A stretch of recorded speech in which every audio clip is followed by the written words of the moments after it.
किशन एक गरीब गुब्बारे वाला था। वो सड़कों पर घूम घूम कर गुब्बारे बेचा करता था। किशन थोड़े बहुत 20-50 रुपए रोजाना के कमा पाता था। उसका मन था कि वो भी अपने परिवार को आराम की जिंदगी दे, पर किशन उतने पैसे ही कमा पाता था जिससे रोजाना के खर्च पूरे हों। क्या हुआ, तुम कुछ खा नहीं रहे? रोटी भी सूख गई, मैं दूसरी ला देती हूँ। नहीं नहीं शीला, ये रोटी मैं खा लूंगा, बस थोड़ी थकान हो गई है। बापू, आप हमारे लिए नए साल पर क्या लाओगे? मुझे भी कोई उपहार लेना है। मुझे नई गुड़िया लेनी है। मुझे भी नई रिमोट वाली कार लेनी है बापू। मुझे भी बहुत सारे खिलौने लेने हैं।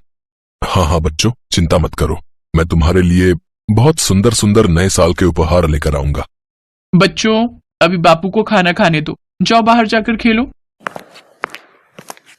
तुमने बच्चों को तो कह दिया कि उपहार लेकर आओगे, पर यह बात तुम भी जानते हो और मैं भी कि हमारे पास बिल्कुल भी पैसे नहीं है।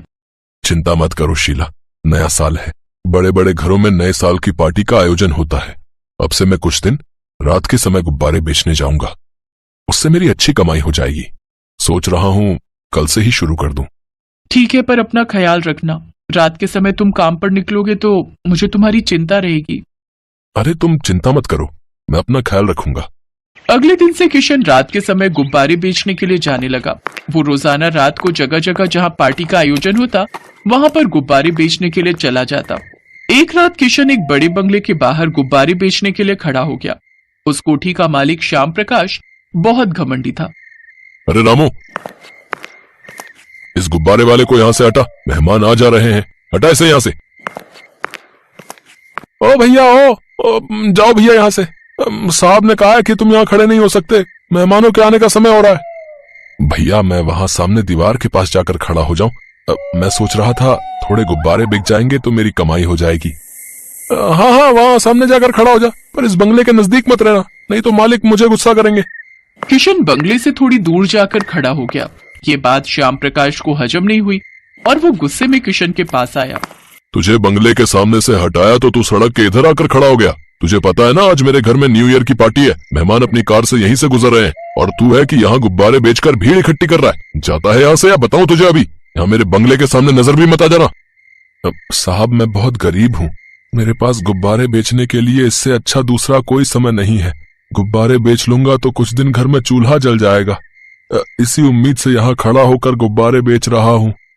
मुझे कुछ नहीं सुनना, अभी के अभी यहाँ से बिल्कुल हट जा और मुझे दिखाई भी मत देना।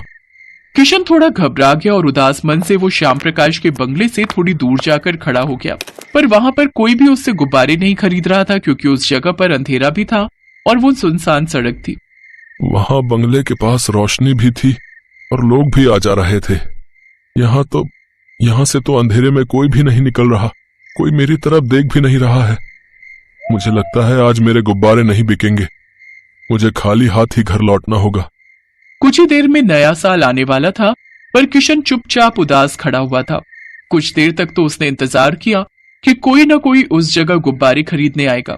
किशन घर जाने के लिए जैसे ही थोड़ी दूर पहुंचा, उसने देखा एक गाड़ी तेजी से उसके आगे से गुजरती हुई बंगले के सामने खड़ी हुई है। किशन को थोड़ी गड़बड़ लगी। गाड़ी में से कुछ नकाबपोश बदमाश कार से बाहर निकले और बंगले के अंदर घुस गए। किशन समझ गया कि जरूर ये बदमाश यहाँ चोरी और डकैती के लिए आए हैं। लगता है ये बदमाश लूटपाट के लिए आए हैं, पर अब मैं क्या करूं? मुझे कुछ करना होगा, वरना ये बदमाश अंदर घर के मालिक और बाकी मेहमानों को नुकसान पहुंचा सकते हैं। यहाँ पुलिस स्टेशन ढूंढना होगा, मुझे पुलिस को खबर देनी होगी। उसने एक दो लोगों से नजदीकी पुलिस स्टेशन के बारे में पूछा। आखिरकार उसे पुलिस स्टेशन मिल ही गया। साहब जल्दी चलिए, यहाँ से थोड़ी दूर एक बड़ा बंगला है, वहां पर बदमाशों ने हमला कर दिया है। उस घर में नए साल की पार्टी चल रही है, मुझे डर है कि कहीं वहां बदमाश कोई नुकसान न पहुंचा दे। क्या ऐसी बात है? घबराओ नहीं, हम अभी अपनी टीम को लेकर वहां पहुंचते हैं। किशन पुलिस को लेकर श्याम प्रकाश के बंगले पर पहुंचता है। पुलिस बंगले को चारों ओर से घेर लेती है। सभी बदमाशों को पकड़ लिया जाता है। थैंक यू इंस्पेक्टर साहब, आपने समय पर आकर इन बदमाशों को पकड़ लिया। अरे भाई थैंक यू मुझे नहीं, इस गुब्बारे वाले को कहिए, यही हमारे पास तेजी से भागता हुआ आया था, तभी हम समय पर पहुंच पाए। अब आप लोग सेफ हैं, हम इन बदमाशों को पकड़ कर ले जा रहे हैं, सब कुछ ठीक है।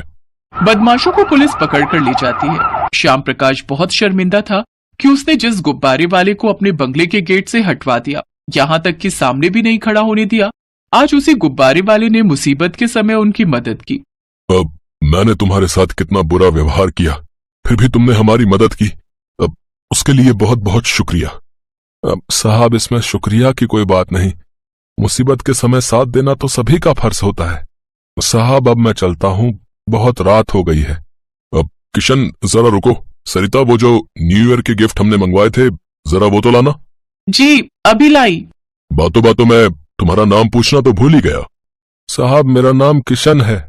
अच्छा, तो तुम गुब्बारे बेचते हो? हाँ साहब, और कोई काम करने के लिए पैसे चाहिए, इसीलिए ये गुब्बारे बेचकर थोड़ी बहुत कमाई कर लेता हूँ। चिंता मत करो किशन, तुमने हमारे लिए इतना कुछ किया है तो मेरा भी तो फर्ज बनता है कि मैं तुम्हारे लिए कुछ करूं। ये लो, ये कुछ उपहार नए साल के तुम्हारे और तुम्हारे परिवार के लिए। और बाकी कल तुम मुझसे मिलना। मैं चाहता हूं कि तुम मेरे घर नौकरी करो, मैं तुम्हें अच्छी पगार दूंगा। कल से तुम मेरे पास ही काम करोगे। बहुत बहुत शुक्रिया साहब। किशन की बहादुरी और ईमानदारी देखकर श्याम प्रकाश उसे अपने घर नौकरी पर रख लेता है और न्यू ईयर के गिफ्ट भी देता है। वो गिफ्ट लेकर घर जाता है। इतने सारे उपहार देखकर बच्चे बहुत खुश होते हैं। नए साल पर किशन की जिंदगी का नया दिन शुरू होता है।